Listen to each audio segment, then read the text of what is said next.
Hi, this is Nikki Woods, and we are going beyond the studio on blackamericaweb.com with Raphael Saadiq. Good morning. Good morning. How are you?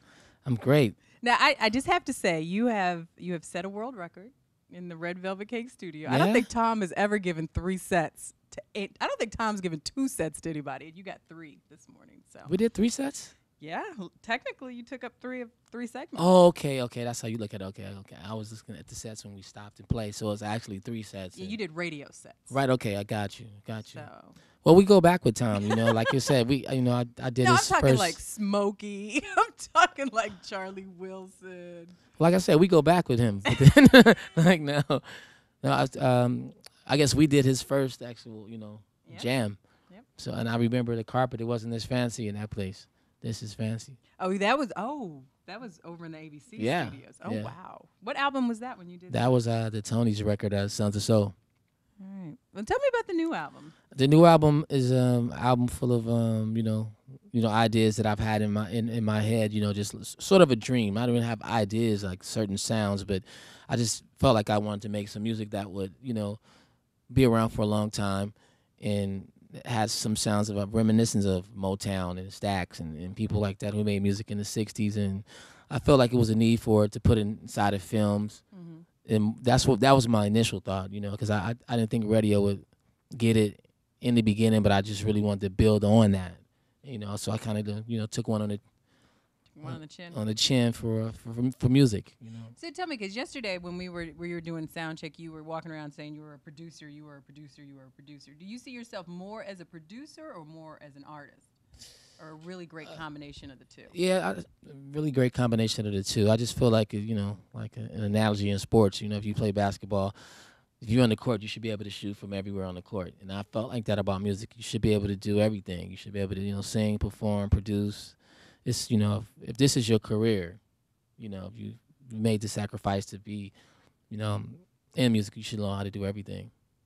But then I like performing to people. I think that's the most rewarding thing, because you get to feel the energy from the audience coming back to you, and it's nothing more rewarding than to feel the energy from people. Do you think you had more fun with this album than you had with the previous ones?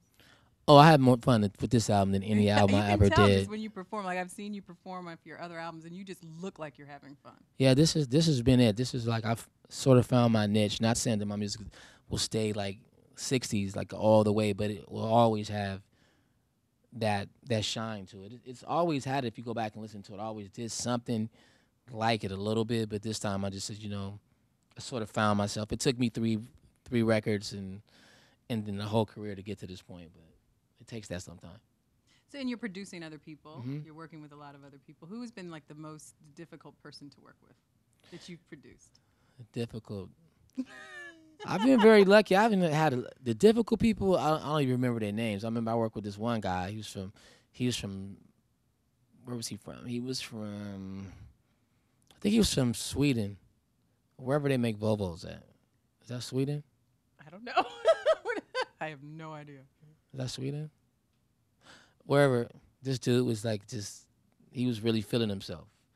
So I gave the money back to the record company. Like I called him. It's like, nah, man, I can't do this. It's just a waste of time.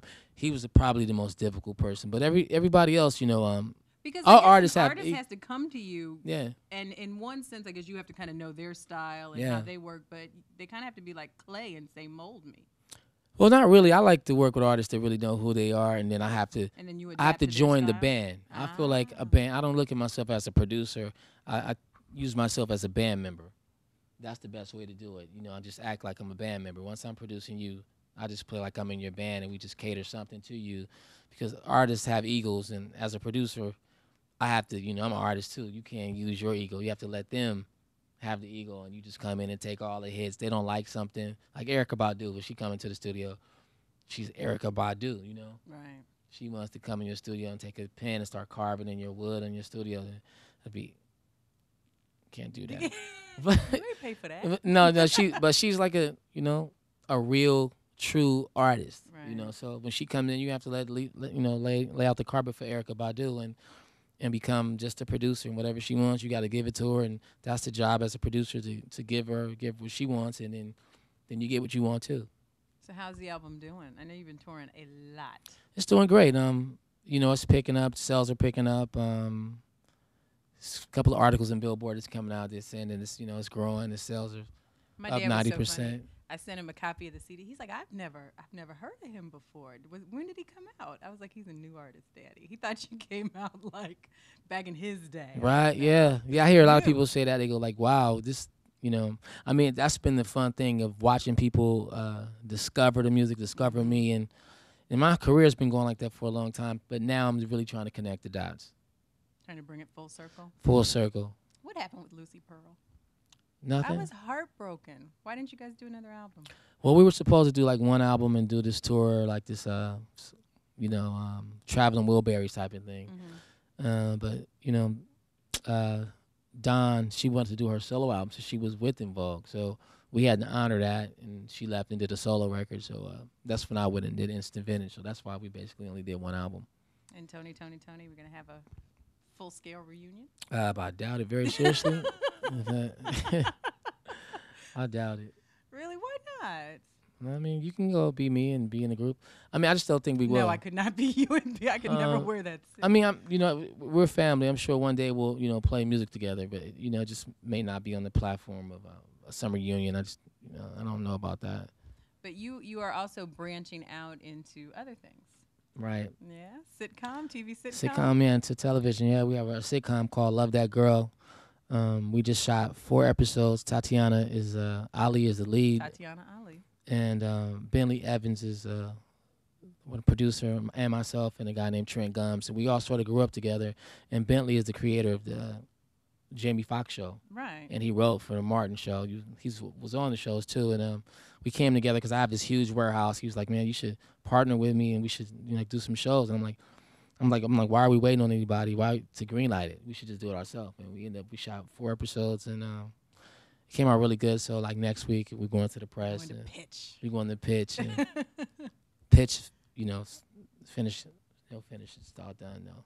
Well, congratulations. Yeah, thank you. Congratulations. You guys were like the first concert I ever saw. First. Good. Tony. A good concert to see for your first one. Father MC. I remember that tour. In St. Easy Louis. E. Yeah. It was crazy. Easy E. Kwame. Yes. And Flex Alexander was the Flex dancer was the dancer still. for Salt and Pepper. Yep, it was Yeah. crazy. Yeah. It was crazy. So Raphael Saadiq and the In Studio Jam, all 3 of the radio sets will be up on blackamericaweb.com, so you can also check that out. It's Raphael Saadiq, I'm Nikki Woods, and we went beyond the studio on blackamericaweb.com.